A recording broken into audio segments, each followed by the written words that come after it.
지역보건과 소관 예산의 설명 및 지답변 실시하도록 하겠습니다. 이명주 지역보건과장님 예산의 설명해 주시기 바랍니다.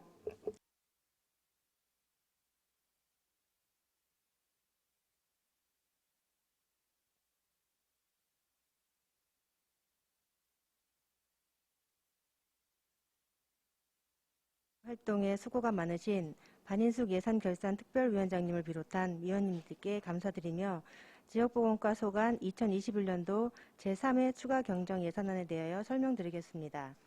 지역보건과 총 예산액은 59억 4,631만 8천원으로 기정예산 55억 6,875만 2천원 대비 3억 7,756만 6천원을 증액 편성하였습니다.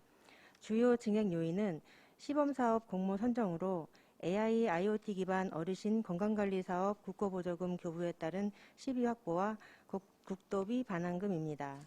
세부사항을 사업별로 말씀드리겠습니다. 세출예산 내역서 1쪽, 예산설명서 639쪽에 고위험 임산부 의료비 지원은 19대 고위험 임신 진단을 받은 임산부에게 지원하는 사업으로 국도비 변경 내시에 따라 의료비 600만원을 감액하였습니다.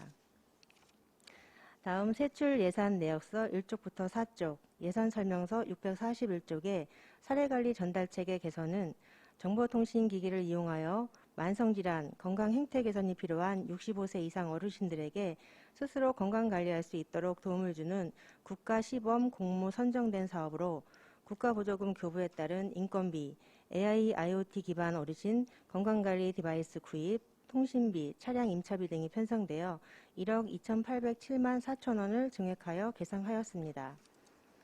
세출 예산 내역서 4쪽, 예산설명서 644쪽에 사회복지시설 종사자 처우 개선비 지원 사업은 사회복지시설 종사자의 신규 채용으로 처우 개선비 40만원을 증액하였습니다.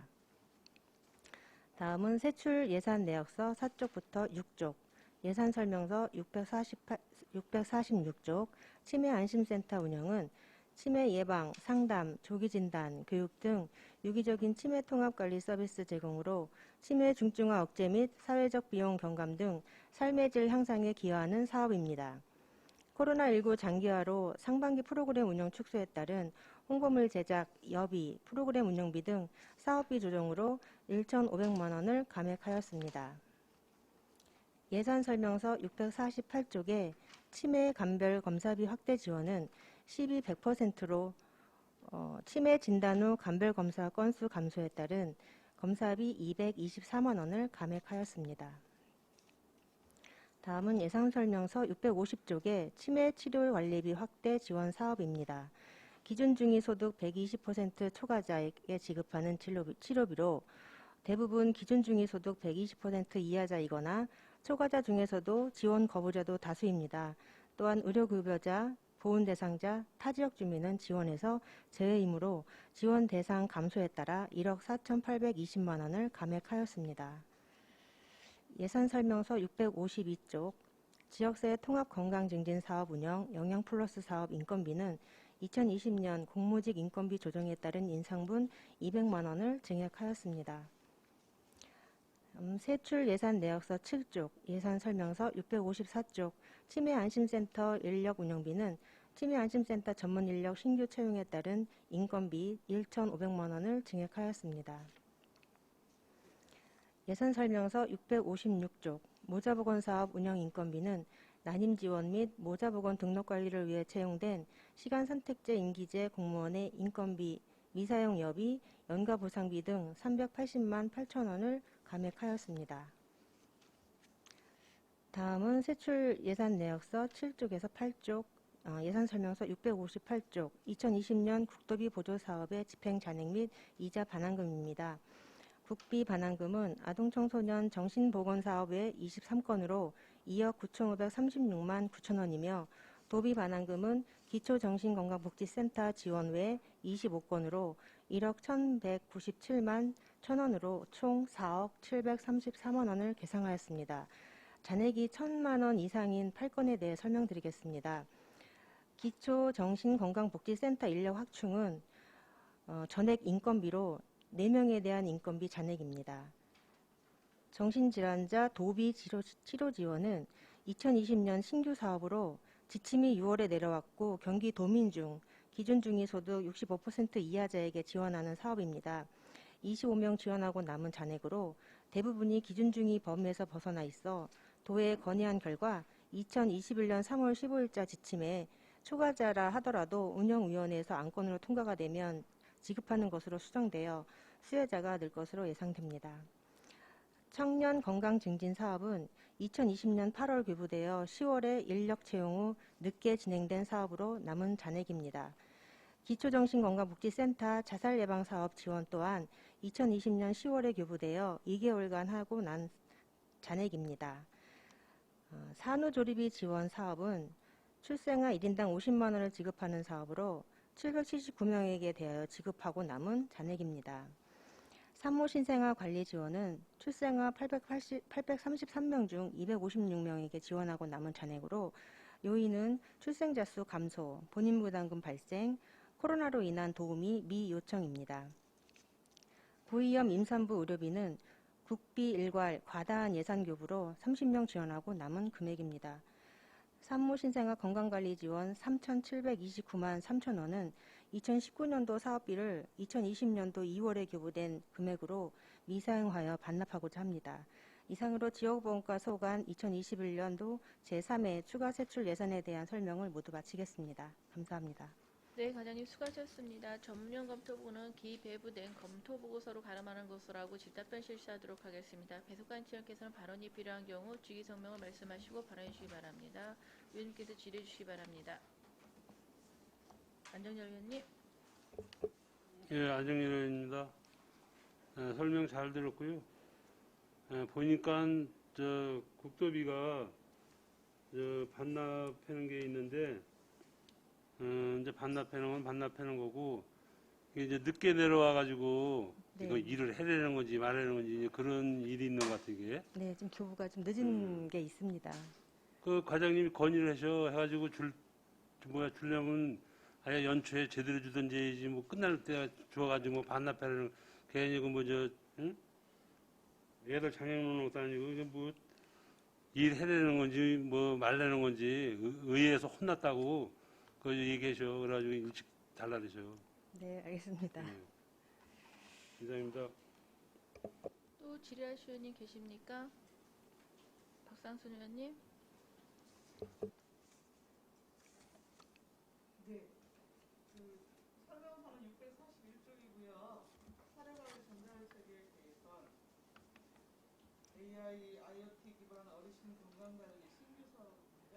네, 우리 현재 안성시 방문건강관리 대상 등록자가 총 몇 명이에요?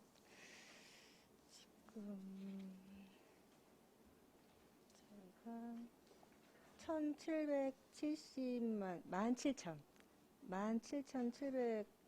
명 중에요. 저희가 지금 관리하고 있는 인원은 38,000명 정도 됩니다.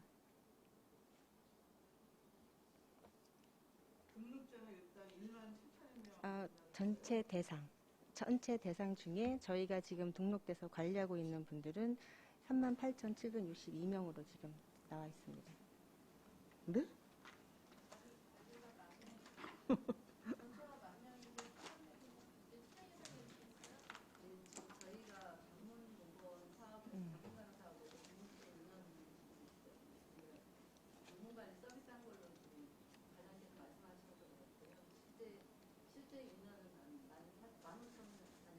명 조금 안 되는 숫자입니다. 1,500명이요. 네, 네. 죄송합니다. 그러면 현재 지금 이 신규 사업을 진행했을 경우에 기존 방문관리 대상자한테 우선권을 주나요? 어떻게 되나요? 아, 예. 그 대상자는 선정은 일단 등록된 사람이기도 가능도 하고요. 신규로 발굴해서도 저희가 하려고 좀 계획하고 있습니다. 아, 그래요. 근데 이게 지금 비대면 건강관리 서비스를 여튼 제공하는 건데 예. 이게 정착이 되면 좋을 것 같긴 해요. 네. 근데 이제 처음 시도하는 거여서 저 역시도 이제 기계에 치여갖고 핸드폰 잘 못 다루거든요. 근데 이제 그 65세 이상 여튼 이제 그 어르신들이 이제 이 스마트폰을 갖고 실제 자기 건강 뭐 혈압이 됐든 뭐가 됐든 직접 앱에 기록도 하시고 그것에 대한 이제 피드백을 계속 이제 비대면으로 이렇게 주면서 이제 이 건강 행태 부분에 대한 그 개선 이 프로그램을 나름대로 진행을 하고자 하는 것이잖아요. 네네. 그래서 이게 제대로 될지 좀 저희- 걱정이 앞서는 부분도 없잖아 있거든요. 네, 근데 실제 지금 기간제 3명 갖고 지금 운영을 하시려고 하나 봐요. 네, 세 분을 이제 교육을 해서 그분들이 직접 가정을 방문해서 이제 스마트폰을 잘 관리를 못하시는 분들은 이제 가르쳐 드리면서 네. 이제 저희 정보통신기기랑 어떻게 연결하는지 예. 이런 것도 교육을 다 할 겁니다. 예. 예. 아니 이제 그러기에는 이제 안성 땅이 굉장히 넓어서 네. 사람은 별로 없지만 굉장히 넓어서 여튼 제대로 잘 시행이 돼서 좀 정책이 이렇게 안정화됐으면 좋겠는데 네, 일단 열심히- 처음 시행되는 사업이니까 네. 좀 기간제 여튼 채용 잘 하셔서 좀 고단한 일정이 좀 이렇게 눈에 좀 보이는 것 같아서요. 네, 네, 알겠습니다. 좀 그 처음에 좀 제도 정착에 좀 유의하셔서 좀 진행을 해주시기를 부탁을 드리겠습니다. 네, 알겠습니다. 이상입니다. 질의하실 의원님 계십니까? 황희태 의원님. 네, 황인태 의원입니다. 설명선 644쪽인데요. 사회복지설 종사 처우 개선비 지원해서 26명의 처우 개선비로 해놓고 신규 채용을 했다는데 몇 명을 했는가 안 나와요. 이번에 7월에 한 명이 저희 지금 정신보건복지센터 직원이 한 명이 좀 채용이 됐습니다. 그거에 대한 한 명이요? 네, 한 명. 7월 얼마씩? 5만 원씩. 몇 개월? 지금 7월에 했는데 그 전에 이제 남은 게 있어가지고요. 예, 5만 원씩은 8개월 해야 되는데 8. 7월이면 7, 그 8, 9, 10, 11, 12. 지금 정신복지센터에 있는 직원이 처음에 이제 그만뒀다가 다시 뽑혔다가 좀 이렇게 좀 계약 해지가 됐던 분이 있어가지고요. 그 감액 내용 때문에 네. 네, 8만 원. 요거 네, 40만 설명 원. 시 정확하게 좀 설명을 해주시고요. 네, 반환금을 보면 산모 신생아 건강관리 지원 여기 지금 반납금이 좀 많아요. 그게 뭐 코로나 영향 때문에 산후조리원을 코로나의 영향인가요? 아니면 왜 이게 출생자 수가 네. 2019년도에는 1,004명 정도 됐는데요. 네, 지금 작년 같은 경우에는 833명이 태어났어요. 네, 예. 근데 이제 이 코로나 때문에 그 출생자가 한 명이 생기면은 본인 부담금이 있어요. 본인 네. 부담금을 본인이 낼 때 네. 돈이 들어가기 때문에 지원하지 않는 사람들이 있고요. 네. 그다음에 이제 코로나 때문에 집에 누가 오는 거를 싫어해서 도우미를 또 신청하지 않는 그런 분들도 있고요. 예. 여튼 뭐 산후조리비 지원 사업이 됐던 산모 신생아 건강관리 지원이 됐던 반납금이 너무너무 발생하는 거예요. 네. 보통 이제 좀 이게 그 신생아 관련해서 네. 뭐 산후조리원이라든지 그 산모들 건강관리 이런 거 좀 적극적으로 해줄 필요성이 있다. 이게 안성시의 인구 정책과도 밀접한 관계가 있는 부분이에요. 네. 그래서 여기에 대한 그 좀 정책을 좀 새롭게 좀 해야지 않나 이런 생각을 해봅니다. 네, 알겠습니다. 네, 이상입니다. 질의하실 의원님 계십니까? 없으시죠? 더 이상 질의가 없으시므로 지역보건과 수관 예산에 대한 설명 및 질의 답변을 모두 마치겠습니다. 이명주 지역보건과장님과 공자 여러분 수고하셨습니다.